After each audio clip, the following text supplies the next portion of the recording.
Gold, trusted gold buyers. మీరు తాకట్టు పెట్టిన బంగారాన్ని విడిపించి ఈ రోజు ఉన్న మార్కెట్ ధరకు కొనబడను. ఇందులో పల్లవి క్యారెక్టర్ కూడా మాట్లాడుకోవాలి అసలు. అంటే పెళ్లి కాకముందేమో అంటే తను ఒక సెల్ఫిష్, నా లవ్ నేను ఎట్లాగైనా పెళ్లి చేసుకోవాలి, పెళ్ళి అయ్యాక మళ్ళీ బాధ్యత, భార్యగా కూడా అంతే రెస్పాన్సిబుల్గా ఉంటుంది. అండ్ తన డైలాగ్స్ కానీ తను మాడ్యులేషన్ కానీ అది చెప్పడం, ఆ ఫీల్ అవన్నీ కూడా ఎంత బ్యూటిఫుల్గా ఉంటాయి.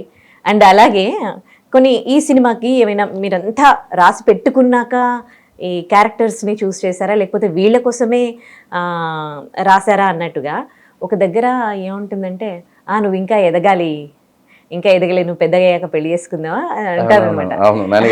సో ఇలాంటివన్నీ అంటే ఆన్ టైం అప్పుడు పుట్టేస్తాయా? స్క్రిప్ట్ లో చాలా వరకు ఉండిందండి. ఆన్ టైమ్ లో సీన్ అంతా అయిపోయిన తర్వాత ఎండ్లో ఇలాంటి మాటతో క్లోజ్ చేస్తే బాగుంటదేమో అనే దాంట్లో నానిగారు మంచి ఎక్స్పర్ట్. మొత్తం సీన్ అంతా ఉంటది, టక్మ లాస్ట్ లో ఒక డైలాగ్ అలా ఫినిషింగ్ లో ఒకటి వేస్తారు. అది 100% అయితే నవ్వు తెప్పించడం, లేదంటే ఒక ఎమోషన్ తెప్పించడం, ఏదో ఒక మ్యాజిక్ జరుగుతుంది. అలాంటి మ్యాజిక్ చాలా జరిగినాయి. నువ్వు ఇంకా ఎదగాలి అని అంటాడు కదా ఒక ప్లేస్ లో. సో పల్లవి క్యారెక్టర్ గురించి చెప్పండి అసలు. అంటే నివేత థామస్ ఎందులో ఎట్లా వచ్చింది ఈ క్యారెక్టర్, తనకైతే ఎట్లా బాగుంటది అనిపించింది? సూపర్ మార్కెట్ ఓనర్ కూతురు, వైజాగ్ లో ఎక్కడో అక్కేపాలెంలో ఒక అమ్మాయి, ఆ అమ్మాయిని లవ్ చేసిన అబ్బాయి. మనం సూపర్ మార్కెట్లో అమ్మాయి అయినా సరే పెళ్లి చేసుకుని పంపించేవాడు సాఫ్ట్వేర్ ఇంజనీర్ అండి, మనకంటే బాగా చూసుకోవాలనే కదా ఎవరికైనా ఫాదర్ ఉంటుంది. అలాంటి ఒక అప్పుడు దాకా నాటీగా సరదాగా తిరిగే అమ్మాయి టక్కుమని పెళ్లి అనే ఒక వరల్డ్లోకి స్ట్రక్ అయిపోయి సెకండ్ హాఫ్లో చాలా మెచ్యూర్డ్గా లైఫ్ అంతా చూసినట్టు యాక్ట్ చేయాలి. సో పర్ఫార్మెన్స్లో సెకండ్ హాఫ్లో మెచ్యూరిటీ ఉండాలి, ఫస్ట్ హాఫ్లో ఆ బబ్లీగా ఆ క్యారెక్టర్ కూడా ఉండాలి. సో మరీ యాక్యురేట్గా అనిపించకూడదు. అంటే యాక్యురేట్గా ఇన్ ద సెన్స్ ఏంటంటే చూస్తే మన ఇంటి పక్క అమ్మాయిలాగా అలా కలిసిపోవాలి. సో ఆ నివిలో ఆ క్యూట్నెస్ కానీ, ఆ ఎక్స్ప్రెషన్స్లో ఉండే ఇన్నోసెన్స్ కానీ, లేదా గట్టిగా ఒక మొండి పట్టుదలతో పట్టేసుకున్నట్టు కానీ అనిపిస్తుంది మామూలుగా నివేద థామస్. సో నాన్నగారితో డిస్కషన్లో వాళ్ళు బాగుంటారా వీళ్ళు బాగుంటారా అన్నప్పుడు జెంట్లీమెన్ ఆల్రెడీ చేస్తున్నారు అనమాట వాళ్ళు. సో నివి బాగుంటుంది అని చెప్పి మ్యూచువల్లీ సెట్, ఓకే బాగుంటుంది అని చెప్పి దెన్ ఆది గారు మన ఫాదర్ క్యారెక్టర్ చేశారు. అసలు అంటే ఇందులో ఈ సినిమాలో ప్రతి ఒక్కరి ఫీలింగ్ కూడా ఎంత అద్భుతంగా చెప్పారంటే, ఒక ఫాదర్గా ఆయనకి ఎట్లా ఉంటుంది, కూతుర్ని ఎవరికి ఇవ్వాలి అనే దానికి సంబంధించి, బాధ్యతకి సంబంధించి, అండ్ లవ్ ఫెయిల్యూర్ అయిన వాళ్ళ పెయిన్ ఎట్లా ఉంటుంది దానికి సంబంధించి, భార్యగా పెళ్ళైపోయిన తర్వాత ప్రేమను మర్చిపోయి తన లైఫ్ని లీడ్ చేస్తున్న ఆవిడ ప్రతి ఒక్కరి ఫీలింగ్ కూడా అద్భుతంగా పండించారు అక్కడ. సో ఒక డైరెక్టర్ గా రాయడము ఎంతవరకు ఈజీ అండ్ దాన్ని పండించడం బేసికల్ గా రాసినప్పుడు రెండు రకాలుగా రాస్తామండి. ఇలాంటి ఫిల్మ్స్ కి ఏంటంటే డీటెయిల్ చాలా అవసరం అనమాట.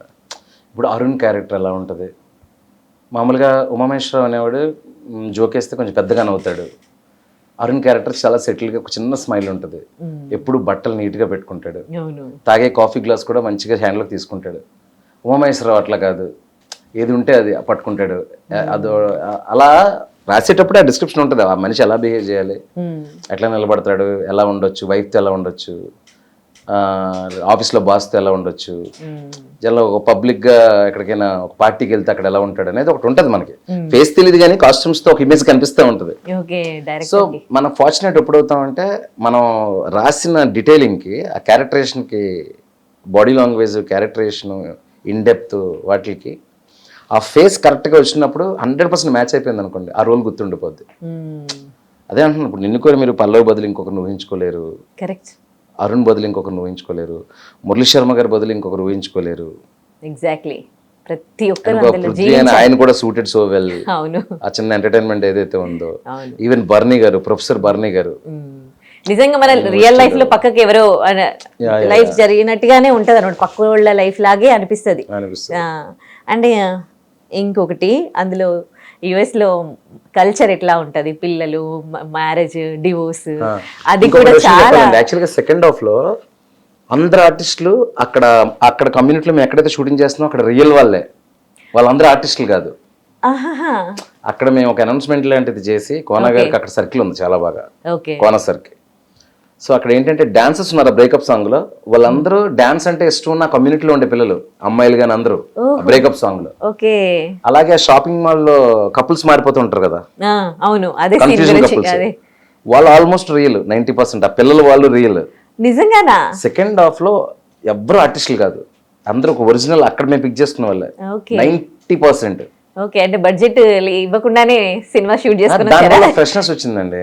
ఓకే ఎందుకంటే వాళ్ళకి కెమెరా అనేసరికి మనకి ఒక రకమైన స్టేజ్ యాక్టింగ్ వచ్చేస్తూ ఉంటుంది. సో వాళ్ళకి తెలియదు అది, వాళ్ళకి అది తెలియదు. ఓకే కాకపోతే కొంచెం చెప్పేటప్పుడు ఇబ్బంది అవుతూ ఉంటుంది అన్నమాట, లెన్స్ వైపు చూసేస్తూ ఉంటారు. ఇలాంటిది ఉన్నా మీకు ఆ ఫ్రెష్నెస్, అందుకే నిన్నుకూరులో చూడండి మీరు, వాళ్ళందరూ ఒక పిక్నిక్ వెళ్తారు, అందులో చాలా మంది ఫ్రెషర్స్ అక్కడ ఉండే వాళ్ళు, ఓకే వాళ్ళు చాలా న్యాచురల్ పర్ఫార్మెన్స్ చేశారు. అది చాలా వర్కౌట్ అయింది సెకండ్ హాఫ్ లో. మీరు అదే కదా అడిగారు? యా అదే చెప్తారు కదా ఇప్పటికీ మనకి కామెడీ సీన్స్ లలో యుఎస్ లో కల్చర్ ఎలా ఉంటుందంటే, కల్చర్ ఎలా ఉంటది ఇక్కడ మన పిల్లలకి మనం ఏం చెప్తాం, అరే పెద్దవాళ్ళు వస్తే మర్యాద ఇవ్వాలి, అది ఇది ఇలా అని చెప్తాం. అక్కడ ఎలా ఉంటుందంటే, ఎవడైనా పిల్లడు వచ్చాడు అనుకో, నీ పేరు ఏంటి అంటే వాడు ఒక రకంగా లుక్ ఇస్తాడు అనమాట.